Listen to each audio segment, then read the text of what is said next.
Welcome to V3 news. లక్ష్యం సమాజహితం. నేను చిత్ర. బులెటిన్ల ముందుగా హెడ్లైన్స్ చూద్దాం. శ్రీశైలంలో కరోనా కలకలం, ఆందోళనలో దేవస్థానం సిబ్బంది.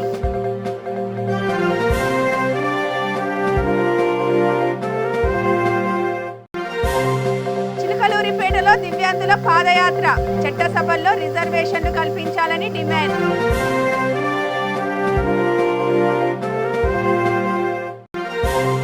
చేనేత పరిశ్రమపై జీఎస్టీని రద్దు చేయాలి, ప్రభుత్వానికి సినీ నటి పూనం కౌర్ విజ్ఞప్తి.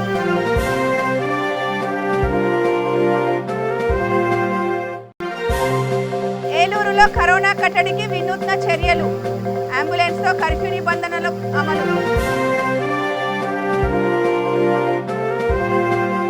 ఇప్పుడు డీటెయిల్స్ చూద్దాం. శ్రీశైలం మండలంలో కరోనా కేసులు మళ్లీ విజృంభిస్తున్నాయి. మండలంలో మొత్తం 38 కరోనా పాజిటివ్ కేసులు నమోదయ్యాయి. శ్రీశైలం అమ్మవారి ఆలయంలో ఒక అర్చకుడికి కరోనా పాజిటివ్ నిర్ధారణ అయినట్లు స్థానిక ప్రాథమిక వైద్యశాల వైద్యుడు తెలిపారు. ఇప్పటికే దేవస్థానం క్షేత్ర పరిధిలో కరోనా ఆంక్షలను కట్టుదిట్టం చేసినప్పటికీ కరోనా కేసులు పెరగడంపై ఉద్యోగస్తులలో, స్థానికులలో, వ్యాపారస్తులలో భయాందోళన మొదలైంది. క్షేత్ర పరిధిలో ప్రతి ఒక్కరూ మాస్క్ తప్పనిసరిగా ధరించాలని, తరచూ స్వీయ రక్షణతో మెలగాలని, భౌతిక దూరం పాటించాలని దేవస్థానం ఈవో లవన్న సూచించారు.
చట్టసభల్లో దివ్యాంగులకు రిజర్వేషన్లు కల్పించాలని, ఈ అంశాన్ని నవతరం పార్టీ 2024 ఎన్నికల ముసాయిదాలో పెడతామని నవతరం పార్టీ జాతీయ అధ్యక్షుడు రావు సుబ్రహ్మణ్యం తెలిపారు.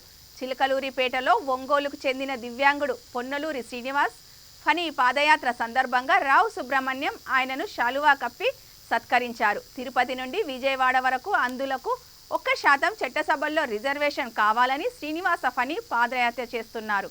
ఈ కార్యక్రమంలో అఖిలపక్షం నేతలు పాల్గొన్నారు. శ్రీనివాస ఫణి గారికి నిజంగా అభినందనలు. చాలా దూరం ఆయన ప్రయాణం పెట్టుకొని చిలకలూరిపేట ప్రాంతానికి వచ్చినందుకు మనస్ఫూర్తిగా ఆయనకి శుభాకాంక్షలు, అభినందనలు నవతరం పార్టీ తెలియజేస్తూ ఉన్నాం. అయితే ఒక ముఖ్యమైనటువంటి విషయాన్ని మనం అందరం ఆలోచించాల్సినటువంటి అవసరం ఉంది. డిజాబిలిటీస్, డిఫరెంట్ ఏబుల్డ్ పర్సన్స్ ఎవరైతే ఉన్నారో రకరకాలైనటువంటి డిజాబిలిటీస్ ఉంటాయి కాబట్టి 1% వికలాంగులు అంగత్వం ఉన్నటువంటి వాళ్ళు అడిగితే మరి మిగతా అన్ని రకాలు ఉన్నటువంటి వైకల్యాలు ఉన్నటువంటి వాళ్ళు కూడా రకరకాల డిమాండ్స్ వచ్చేటువంటి పరిస్థితి ఉంటుంది. కాబట్టి అయితే నిజంగా దివ్యాంగులకి రిజర్వేషన్ చట్టసభల్లో అవసరం అనేటువంటి ఒక పాయింట్, మంచి పాయింట్, దాన్ని నవతరం పార్టీ నుంచి సంపూర్ణంగా సమర్థిస్తూ అందులో ఈ ఏదైతే అంగత్వం ఉందో దీనికి సంబంధించినటువంటి పర్సంటేజ్ ఎంత వస్తుంది అనేది ఒకసారి ఆలోచన చేసి నవతరం పార్టీ నుంచి కూడా దివ్యాంగులకి చట్టసభల్లో రిజర్వేషన్ అనేటువంటి ఒక అంశాన్ని మా ఎన్నికల మేనిఫెస్టోలో కూడా పెడతామని చెప్పి సందర్భంగా తెలియజేసుకుంటూ మరొకసారి ఆయనకి శుభాకాంక్షలు, అభినందనలు తెలియజేస్తా ఉన్నాం.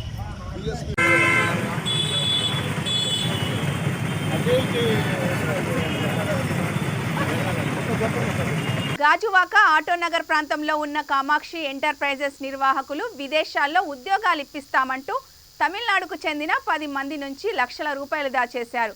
ఫేక్ వీసాలు చేతిలో పెట్టారు. అనుమానించిన నిరుద్యోగులు ఆన్లైన్లో చెక్ చేయగా ఫేక్ వీసాలు అని గ్రహించారు. ప్రశ్నించడానికి వచ్చిన బాధితులని చితకబాదారు. దీనిపై గాజువాక పోలీసులు పూర్తి స్థాయిలో దర్యాప్తు చేస్తున్నారు. My name Anand. एजेंट के कामाची इंजीनियरिंग एजेंट के कॉल करेगा இதர் ஆயகா. தமிழ் எனக்கு ஹிந்தி வராது, தமிழில் பேசுகிறேன். இந்தமாரி ஏஜெண்ட் வந்து கால் பண்ணி நாங்கள் ரஷ்யாவுக்கு உங்களை அனுப்புகிறோம் அப்படின்னு சொல்லி கால் பண்ணாங்க. நாங்கள் கால் பண்ணி அவங்கள்ட்ட கேட்டோம், நீங்கள் அனுப்புகிறீங்களா அப்படின்னு சொன்னதும், சரி நான் அனுப்புகிறேன், உறுதியாக அனுப்புகிறேன் அப்படின்னு சொன்னார். நாங்கள் காசு வந்து கொரியர் மூலிமா எங்களோட பாஸ்போர்ட்டோ காசு எல்லாம் ஒரு அக்கௌண்ட்டுக்கு அனுப்பினோம். அனுப்பி மறுபடியும் ஒரு வருஷமாக வீட்டிலே இருந்தோம்.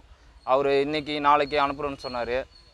அப்படின்னு சொல்லிட்டு சரி வெயிட் பண்ணி இருந்தோம். அப்புறம் கால் பண்ணி ஒரு நாள் உங்களுக்கு ரெடி ஆகிடுச்சு, ஒரு மாதத்தில் நாங்கள் வந்துடுவோம் அப்படின்னு சொல்லி இங்கே வர சொன்னார். இங்கே வந்தோம். 3 மாதமாக வெயிட் பண்ணுறோம், இன்றைக்கி நாளைக்குன்னு சொல்லிட்டு தான் இருக்கிறாரு ஒழிஞ்சு இது வரைக்கும் அனுப்பலை. ஆனால் நேற்று ஒரு 2 நாளைக்கு முன்னாடி ஃபோன் பண்ணி உங்களுக்கு காசு தரோம் அப்படின்னு சொல்லி வர சொன்னாங்க. போன பிறகு அந்த செட்ரு எல்லாத்தையுமே க்ளோஸ் பண்ணிட்டாங்க. அவங்க கம்பெனி செட்ரு, அந்த இன்ஸ்டியூட் இது செட்ரு க்ளோஸ் பண்ணிவிட்டு எங்கள் மொபைல்லாம் வாங்கிட்டாங்க. மொபைலை வாங்கி உடனே என்ன செஞ்சாங்க, எவிடன்ஸ் வச்சுக்கிறியா மொபைலில் ரெக்கார்ட் பண்ணுறியா அப்படின்னு சொல்லிட்டு மொபைலை வந்து வேகமாக உடச்சிட்டாங்க. உடச்சிட்டு எங்கள் பக்கத்தில் அந்த பேட்டி கொடுத்த அந்த பையனோட சட்டையை பிடிச்சி அவனை அடித்து அவங்கள கன்னத்தில் அரைஞ்சாங்க. அரைஞ்ச உடனே ஏன் அரைஞ்சிங்க அப்படின்னு கேட்டதுமே அங்கேருந்து இன்னும் ஒரு 4 பேர் என்ன செஞ்சாங்க, சடனாக வேகமாக உடையாந்து ராடு அதெல்லாம் எடுத்து என் கையில் படார்னு அடித்தாங்க.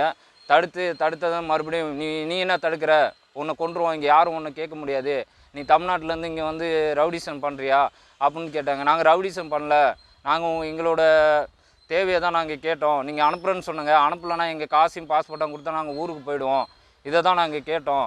அதுக்கு மிரட்டுறாங்க, ஆள் வச்சு அடிக்கிறாங்க. 4 பேர் 5 பேர் கூடிக்கிட்டு செட்டரை மூடி எங்களை அடிக்கிறாங்க. நீங்கள் எதுவும் பண்ண முடியாது, போலீஸ்கிட்ட போனாலும் நாங்கள் காசு கொடுத்து உங்கள் காசையே கொடுத்து உங்களே அடிப்போம், இங்கே யாரும் உங்களுக்கு ஹெல்ப் பண்ண மாட்டாங்க. நான் 40,000, என்னோட தோழர்கள்லாம் நிறைய பேர் காசு கட்டிக்கிறாங்க. அவங்க 40, 7 பேர் 10 பேர் இருக்கிறோம் மொத்தம். இன்னும் ஊரில் வந்து இன்னும் 5 பேர் இருக்கிறாங்க, அவங்களும் காசு கட்டிக்கிறாங்க. ஆனால் இங்கே வரல, நாங்கள் தான் இங்கே இருக்கிறோம். அவங்க ஃபெஸ்டிவலுக்கு பொங்கலுக்காக அவங்க ஊருக்கு போயிட்டாங்க. கஷ்டமாக இருக்குது, நாங்கள் அதையும் போய் பார்த்துட்டு வரோம் அப்படின்னு சொல்லிட்டு போனாங்க. இப்போ வராங்க, எல்லாம் இங்கே வராங்க. அதுக்குள்ளே இவங்க ஃபோன் அடித்து எங்களை இந்த மாதிரி பிளான் பண்ணி அடிச்சிட்டாங்க. சார், என் பேர் மனோஜ். நான் இங்கே கன்னியாகுமரி களியக்காவிலேருந்து இங்கே ஆந்திரா சார் இங்கே காசு கொடுத்துருக்கேன் சார். ரஷ்யா போகிறதுக்காக காசு வாங்கியிருந்தாங்க. 1 லட்சம் எபோ எல்லாத்தையும் வாங்கியிருக்காங்க. அது மட்டும் இல்லாமல் மாதம் அவங்க ஒரு ஃபேக் டாக்குமெண்ட் அனுப்பிட்டு இன்றைக்கி ரெடி ஆகும் நாளைக்கு ரெடி ஆகும்னு சொல்லிட்டு ஏமாற்றிட்டே இருந்தாங்க. 1.5 வருஷம் ஆயிடுச்சு இது வரைக்கும். இப்போது நாங்கள் இங்கே ஆந்திரா வந்து 3 மாதம் ஆகுது. 3 மாதமாக இன்றைக்கி ரெடி ஆகும், 5 நாளத்தில் டிக்கெட் போட்டு தரேன் அப்படின்னு சொல்லி ஊர்லேருந்து வர சொல்லிவிட்டு, அதுக்கப்புறம் 2 நாள் முன்னாடி என்ன டெய்லி நாங்கள் தான் இங்கே வந்துட்டு சாப்பாடு செலவு, ரூம் ரெண்ட் கொடுத்து நாங்கள் தான் தங்கிட்டுருக்கோம். அது மட்டும் இல்லாமல் 2 நாள் முன்னாடி கூப்பிட்டாங்க, கால் பண்ணி உன்னோட காசு செட்டில்மெண்ட் பண்ணுறேன், அப்படி உங்கள் காசு ரெடியாக இருக்குது அப்படின்னு சொல்லி கூப்பிட்டு அந்த மேடம் அடித்து எல்லாருமா சேர்ந்து அடிச்சிட்டாங்க. இங்கே காயம், அவனுக்கு கையில் எல்லாம் காயம், உடம்பு வலி, ஹாஸ்பிட்டல்லாம் పోయిరుకోం. సర్పంచ్పై 2 వ్యక్తులు కాల్పులకి తెగబడ్డారు. ఈ సంఘటన శ్రీకాకుళం జిల్లా రామచంద్రపురంలో చోటు చేసుకుంది. రామచంద్రపురం సర్పంచ్ వెంకటరమణ వద్దకు సమస్య పేరుతో వచ్చిన ఓ మహిళ, ఆమెతో వచ్చిన మరో 2 సర్పంచులపై కాల్పులు జరిపారు. ఆ మహిళ సర్పంచ్తో మాట్లాడుతుండగా అదును చూసుకొని కాల్పులు జరిపి పరారయ్యారు. సర్పంచ్కు తీవ్ర గాయాలయ్యాయి. స్థానికులు ఆయన్ను ఆసుపత్రికి తరలించారు. పోలీసులు కేసు నమోదు చేసి దర్యాప్తు చేస్తున్నారు. సంఘటనా స్థలం నుండి 2 బుల్లెట్లను పోలీసులు స్వాధీనం చేసుకున్నారు.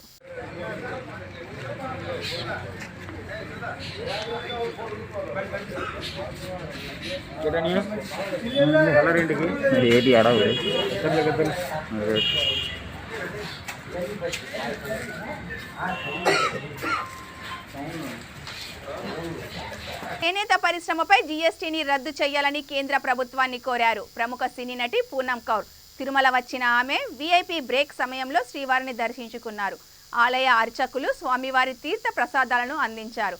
శ్రీవారి ఆలయంలో వైకుంఠ ద్వార దర్శనం చేసుకోవడం ఆనందంగా ఉందన్నారు.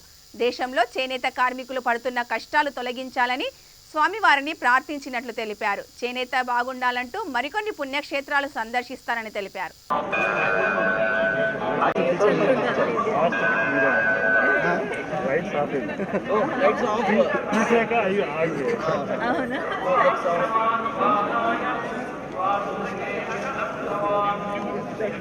మేడం ఒక్క నిమిషం మాస్క్ ఎట్లా ఫోటో వాంట్ ఫోటోగ్రాఫ్.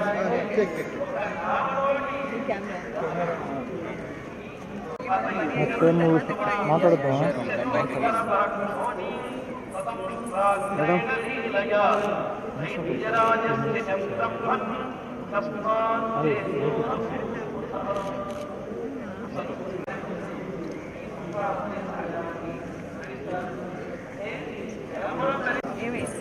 లేదు ఇంటర్వ్యూ బయట అవును ఆయన మాట్లాడతారు నేను మాట్లాడతాను పెట్టుకునే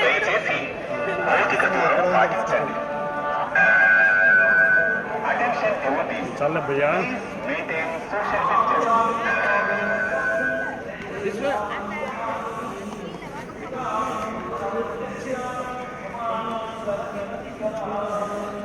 చాలా బాగా ఎక్కువ మంది వచ్చేస్తున్నారు.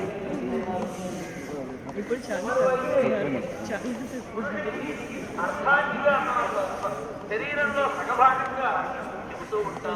చాలు కదా. అందరికీ నమస్కారం. సో చేనేత సంఘం కోసం అందరు బాగుండాలి అని ఇంకా జిఎస్టీ మొత్తంగా గవర్నమెంట్ తీసేయాలని తిరుపతి నుంచి దర్శనం చేస్తున్నాము. ఇక్కడ నుంచి కంచి వెళ్తాము.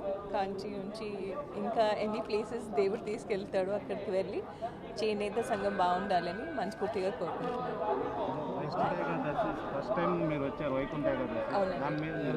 ఎలా ఉంది ఎంటర్ చేయంగానే యాక్చువల్లీ ఆ చంద్రుడు కనిపించి ఆ దేవుడు కనిపించి మళ్ళీ లోపలికి వెళ్ళిన తర్వాత దర్శనాలు చాలా బాగా అయినాయి. ఫస్ట్ టైం వైకుంఠ ఏకాదశి టైంలో వస్తున్నాను. సో చాలా చాలా హ్యాపీగా ఉన్నాను. మళ్ళీ కోరిక తీరిపోతే మళ్ళీ వచ్చి వాక్ చేసి వస్తాను. అన్నీ బాగున్నాయి. పశ్చిమ గోదావరి జిల్లా ఏలూరు 1వ పట్టణ సిఐ ఆది ప్రసాద్ ఏకంగా అంబులెన్స్తో కర్ఫ్యూ నిబంధనలను అమలు పరిచారు. తానే స్వయంగా అంబులెన్స్ నడుపుతూ కర్ఫ్యూ సమయంలో రోడ్లపై తిరిగినా మాస్కులు లేకుండా రోడ్డుపైకి వచ్చినా నేరుగా అంబులెన్స్లో కోవిడ్ కేర్ సెంటర్కి తరలిస్తామని హెచ్చరించారు. కొందరు యువకులను అంబులెన్స్లో ఎక్కించి అవగాహన కల్పించారు.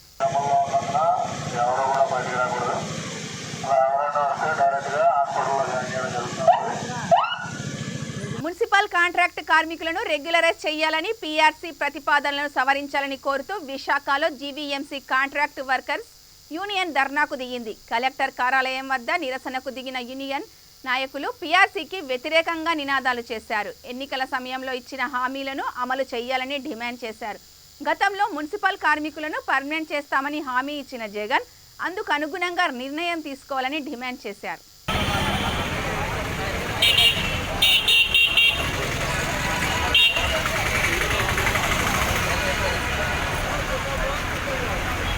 చంద్రబాబు రెడ్డి గారు అధికారం రానప్పుడు నేను అధికారానికి వస్తే ఖచ్చితంగా మీ అందరినీ కూడా పర్మనెంట్ చేస్తాను, సమానమైన సమాధానం ఇస్తాను, ఓటుకి గౌరవించి దీనికి అమలు చేస్తాను, ఇదే ఇచ్చిన వాగ్దానం. మన అధికారం వచ్చి 2 ఏళ్ళు ఈరోజు కూడా ఏ ఒక్కటి కూడా నెరవేర్చలేదు.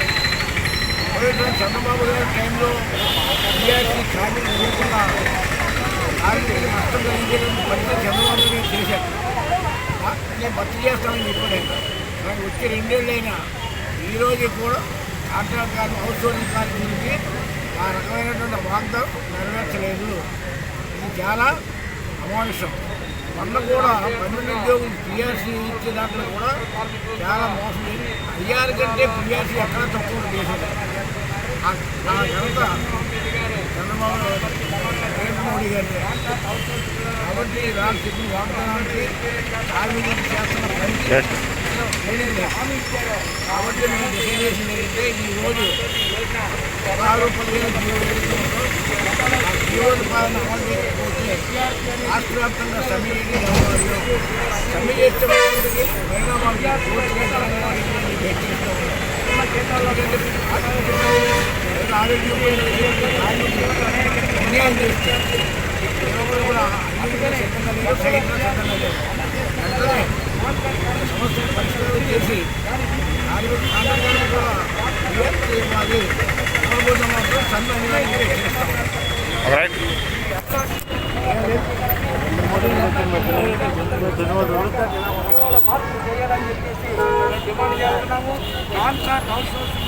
వ్యసనాలకు అలవాటు పడి ఈజీగా డబ్బు సంపాదించాలనే ఉద్దేశంతో కర్ణాటక రాష్ట్రానికి చెందిన 3 వ్యక్తులు విజయ్ కుమార్, అశోక్, దివాకర్ సామాన్య ప్రజలకు ఆశ చూపడం మొదలుపెట్టారు.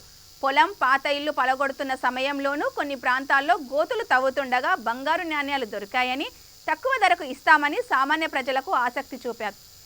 కొత్త నెంబర్లకు ఫోన్ చేసి ఈ విషయాలను చెబుతారు. మొదట నిజమైన బంగారు నాణ్యాలు చూపి డబ్బు తీసుకునే సమయంలో నకిలీ బంగారు నాణ్యాలు అందజేస్తారు. ఈ విషయం బయటపడడంతో రంగంలోకి దిగిన పోలీసులు నిందితులను పట్టుకున్నారు. ఏమంటే ఇప్పుడు మా ఉద్దేశంలో ఇప్పుడు మళ్ళా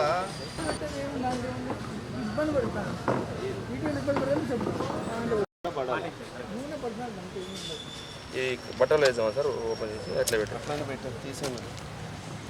తీసేసి పెద్ద పేపర్ వాళ్ళు ఊర్లో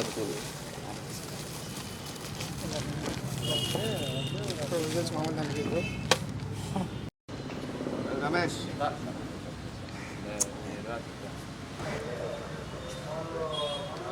బ్రో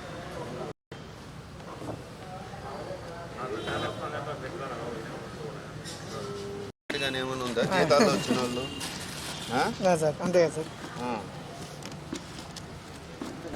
ఇడే కదా సార్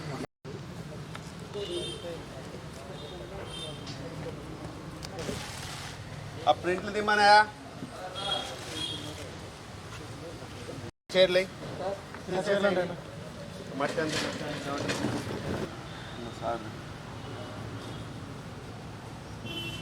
పేపర్లు అందరికీ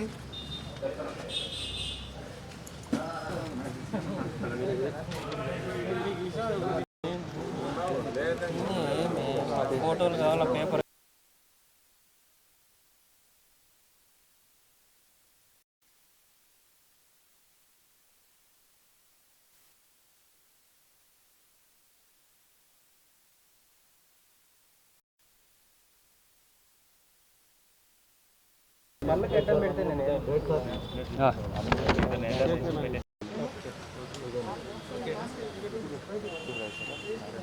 వ్యసనాలకు గురైపోయి సులభంగా డబ్బులు సంపాదించాలనే ఉద్దేశంతో ఎక్కడైనా సరే ఇల్లు కడుతుంటే తవ్వకాల్లో బంగారు నాణ్యాలు దొరికినాయని చెప్పేసి కొంతమంది నంబర్లు సేకరించుకొని ఫోన్ చేస్తారు. ఫస్ట్ మా దగ్గర బంగారం ఉంది, ఇట్లా ఇల్లు తవ్వుతూ ఉంటేనో ఇల్లు కడుతూ ఉంటేనో దొరికాయి, తక్కువకి ఇస్తామని చెప్పేసి అట్లా నమ్మి వచ్చిన వాళ్ళకు ఫస్ట్ ఒరిజినల్ బంగారు నాణ్యాలు ఇచ్చేస్తారు. అది చెక్ చేసుకున్న తర్వాత ట్రాన్సాక్షన్ రోజు నకిలీ నాణ్యాలు ఇచ్చేసి వాళ్ళ దగ్గర డబ్బులు తీసుకొని పోవడం జరుగుతూ ఉంటుంది.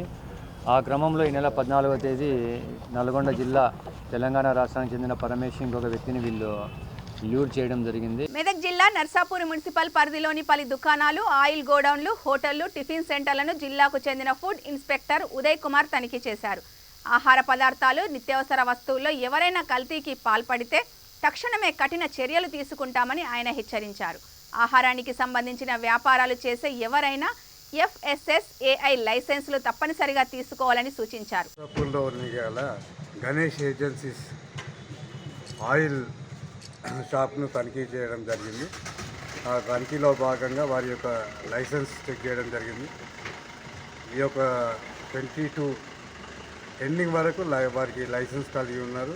రీప్యాకింగ్ గురించి వరకు లైసెన్స్ కలిగి ఉన్నారు.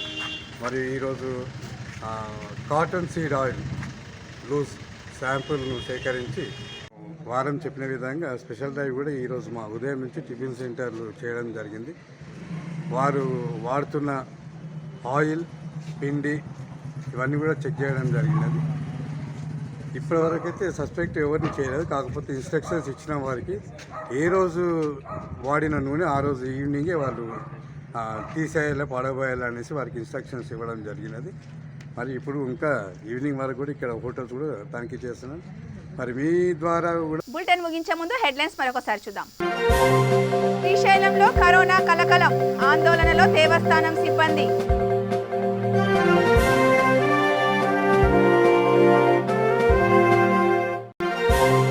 చిలకలూరిపేటలో దివ్యాంగుల పాదయాత్ర, చట్టసభల్లో రిజర్వేషన్లు కల్పించాలని డిమాండ్.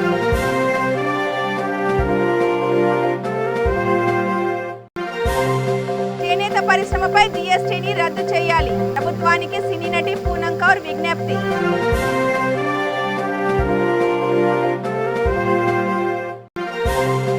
ఏలూరులో కరోనా కట్టడికి వినూత్న చర్యలు.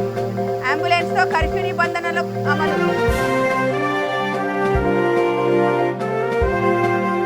ఇవి ఈ బులెటిన్ విశేషాలు. చూస్తూనే ఉండండి V3 న్యూస్. లక్ష్యం సమాజహితం.